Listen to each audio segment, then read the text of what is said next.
Salut à tous, alors aujourd'hui on se retrouve dans une 208 GTI phase 1. Un ami me l'a laissé pour la pose d'un silencieux tube Inoxcar. Juste le silencieux, donc il y a encore l'intermédiaire sur la voiture vu que c'est une phase 1. Donc j'en profite pour faire une petite vidéo avec le changement de son. Et je ferai également un petit tuto à la fin. Donc là j'ai un micro studio, je le mettrai sur le siège, par contre il sera pas sur le tableau de bord. J'ai le micro de la GoPro aussi, je prendrai le meilleur son entre les deux. Puis je vais aller sur l'autoroute, je vais faire une accélération. Puis une vitesse stabilisée à 90, 110 et 130. Enfin on va faire une décélération normale et puis une en talon pointe pour voir si ça fait des petits retours. Donc tout ça je vais mettre en comparatif avec le silencieux d'origine et le silencieux tube une fois qu'il sera installé. Ce que je vais faire aussi, je vais faire un test de puissance. Je pense que je vais me mettre à 60 en quatrième et je vais mettre gaz à fond jusqu'à 130. Et on va voir le temps qu'elle fait avec le silencieux d'origine et avec le silencieux tube pour voir s'il y a une perte de puissance ou pas, ou un gain. Bon, ça m'étonnerait qu'il y ait un gain, mais bon, on verra bien. Bon allez, c'est parti pour les essais de son.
Stabilisé à 90 en 5. Bon, honnêtement que le bruit, le pot d'échappement d'origine, ça fait vraiment pas de bruit du tout.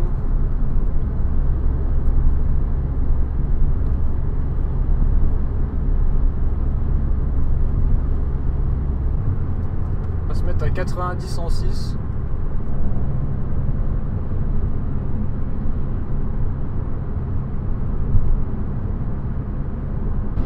Passer à 110, stabilisé en 6.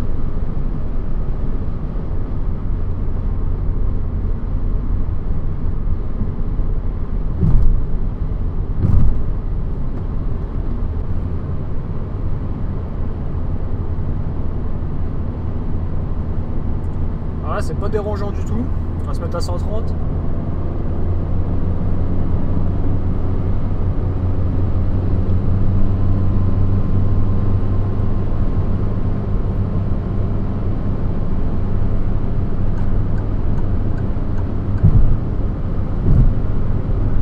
Ça résonne un petit peu plus, mais franchement, pas grand chose.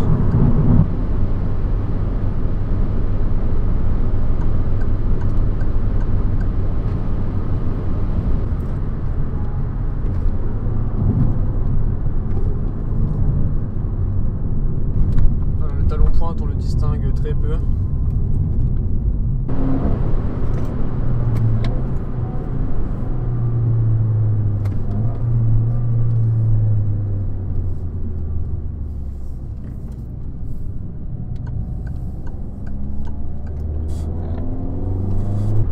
Gaz.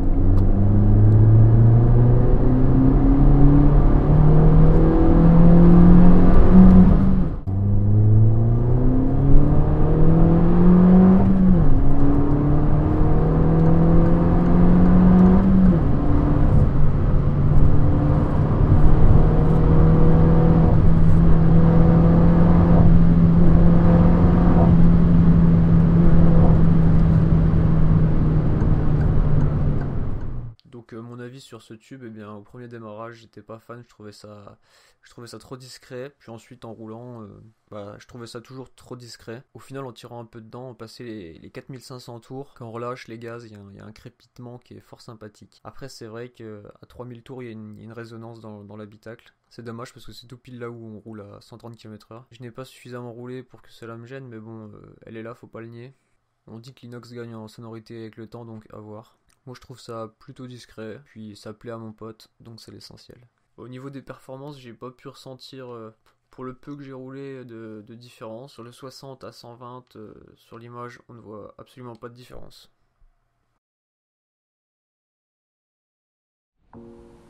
Bon, alors pour l'installation, on se retrouve en dessous de la voiture.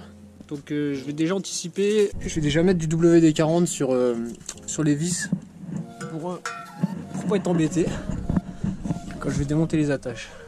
Alors la ligne elle est pas mal grippée, normalement il y a des poinçons, j'ai dû poncer pour retrouver les poinçons. Alors une fois que les poinçons sont trouvés déjà, je vais mesurer, je vais prendre des mesures pour être sûr, hein, je vais pas couper à l'arrache la ligne d'échappement, je vais quand même mesurer par rapport aux attaches, par rapport à mon tube. Après je vais prendre du scotch et je vais entourer la ligne là où je vais faire ma découpe pour faire une découpe bien droite. Je vais faire la découpe à la disqueuse. Ce qui me fait peur c'est que le silencieux revienne sur la coupe et qu'il me bloque mon disque, donc du coup je sais pas trop quels efforts sont sur la ligne.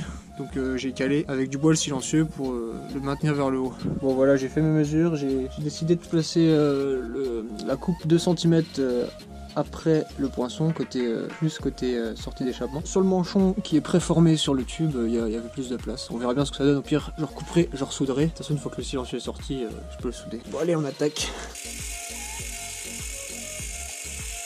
Bon, j'ai plus de batterie dans ma scie sabre, alors ça va se finir la nuit ça, j'ai l'impression. Bon, on verra bien, j'ai mis à recharger. Voilà, je pense que si on aurait voulu moins se faire chier, on aurait démonté un petit peu plus loin. On aurait fait tomber le pot contre le train arrière. Là, ça aurait été tranquille pour couper, même au coupe-tube, ça aurait passé sans problème. Mais bon, on a commencé comme ça, on va finir à la scie sabre. Bon, ben voilà, l'efficacité. Ce que vous pouvez faire aussi, c'est mesurer vos lignes d'échappement avec un pied à coulisses avant de commencer à découper et à faire le montage. Si éventuellement il y a une erreur, on sait jamais.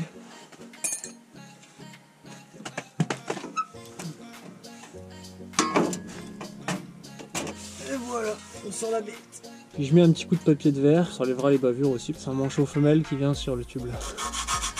Dans le trajet, elle s'est pris un petit poc. Ça a un petit peu écrasé le 50, donc j'ai pris une vis de 12 et 2 rondelles de 50. Je pousse ça là-dedans et je vais venir taper avec un marteau pour lui redonner le rond, parce que sinon il rentre pas dans la ligne. Bon voilà, j'ai redressé le tube. Maintenant ce qu'on va faire, c'est qu'on va récupérer les petits pattes bleus. Ici en bloc bleu, on va les mettre sur le nouveau tube. Ce qu'on peut faire pour être plus facile à les enlever, c'est mettre un petit peu de silicone dessus.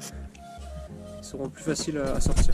Bon et bien voilà, une fois que tout ça c'est monté, on va pouvoir la mettre sur la voiture. Alors moi j'ai un collier en U, donc je suis pas obligé de le mettre tout de suite, je le mettrai après, s'il se démonte entièrement. Mais si vous avez un collier qui se serre, veuillez mettre quand même bien le collier avant d'enfiler le pot, sinon c'est un peu une perte de temps.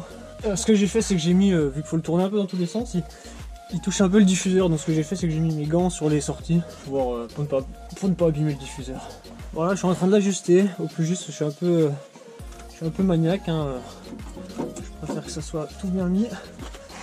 Moi je suis plutôt content de l'ajustement. On va serrer la bête. Bon, normalement si vous en avez, vous pouvez mettre de la pâte de montage d'échappement. Là j'en ai pas, pour le coup je leur démontrerai si je sens qu'il y a une petite fuite, je leur démontrerai pour en mettre. Bon, une fois qu'il est ajusté, je resserre tout. En fait, en le serrant au tube, le pot il est un petit peu remonté. Du coup, j'ai fait des petites bagues en plastique pour redescendre un peu le pot et pour qu'il ne touche pas du tout le diffuseur arrière. Donc voilà comment je l'ai ajusté moi. Il est pile poil. Et puis si on appuie dessus, il touche pas.